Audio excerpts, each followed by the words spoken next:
This is the story of Shane Bond, the express train from Christchurch, whose career was as thrilling as it was tragically short. On his 50th birthday, we look back at the legend that could have been and the fire that still burned, even when his body said no.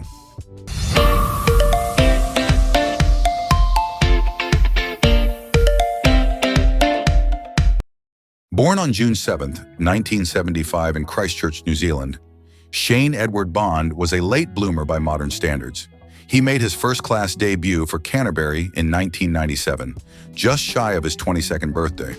While he showed promise during his early seasons, his performances didn't quite set the world alight. Then, in a move very unlike most professional athletes, Bond put his cricketing dreams on hold.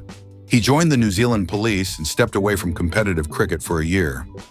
But some talents simply can't be shelved.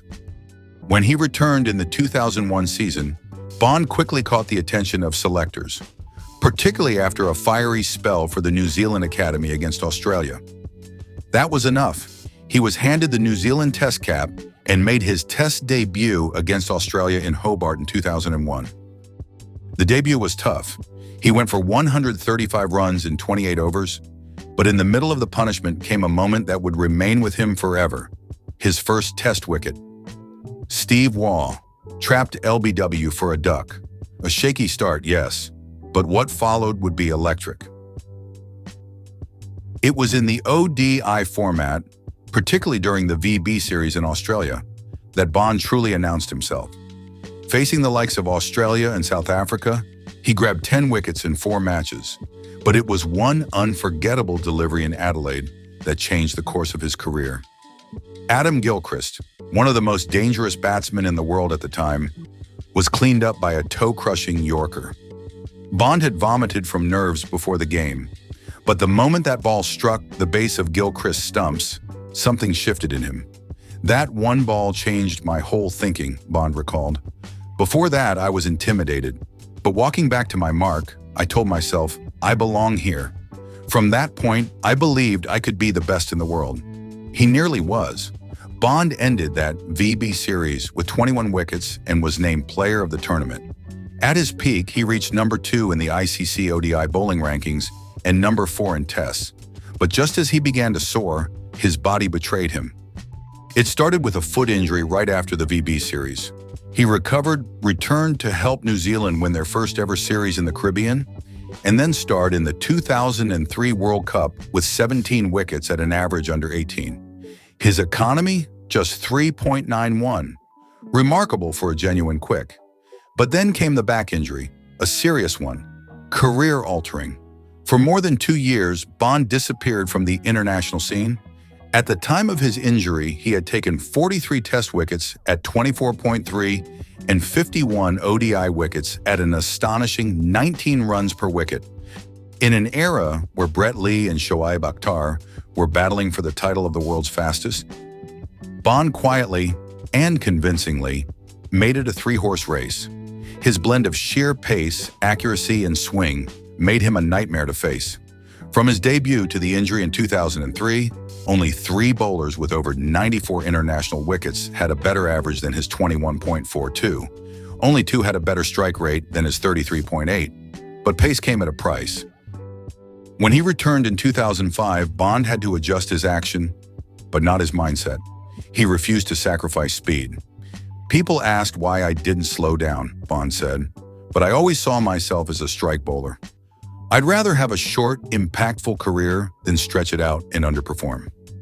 And true to that spirit, he returned with a bang. 6 for 19 against India, followed by 4 for 17 against Zimbabwe during his ODI return. And in just his second Test back, he took 10 wickets against Zimbabwe and followed it with another stellar showing against the West Indies. Yet again, his body began to fail him.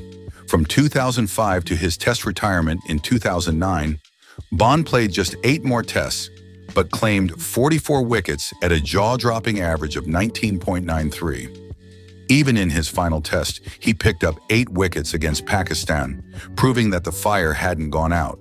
His body just couldn't hold the flame any longer.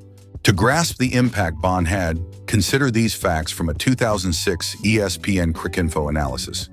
Best ODI bowling average, minimum 75 wickets, 18.63. Best ODI bowling strike rate, minimum, 2,000 balls, 26.5. Highest percentage of top-order wickets in ODIs, 74.71%. Second fastest to 100 ODI wickets. These aren't just good stats. These are clear indicators of his sheer ability. But the shadow of injury always loomed. And in 2007, another twist. Bond joined the unsanctioned ICL T20 League. As a result, he was sidelined by New Zealand cricket for a while. Though he returned for a brief final spell, the end came in 2010. He was just 34. In the end, Bond didn't fade away. He walked away, aware of his limits, but proud of his efforts. "Statistically, I've overachieved," he said after retirement. "I've done everything I could.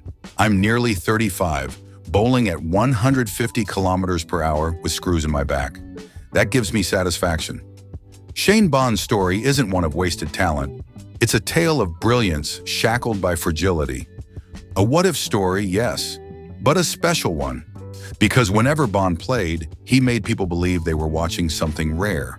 A genuine fast bowler, a destroyer of stumps, a man with ice-cold eyes and fire in his fingertips. So on his 50th birthday, we remember not just the numbers, but the impact, the energy, the raw thrill. Shane Bond may not have played as much as we'd have liked, but when he did, he was unforgettable. Thank you for the memories, Shane Bond, and a very happy birthday to you.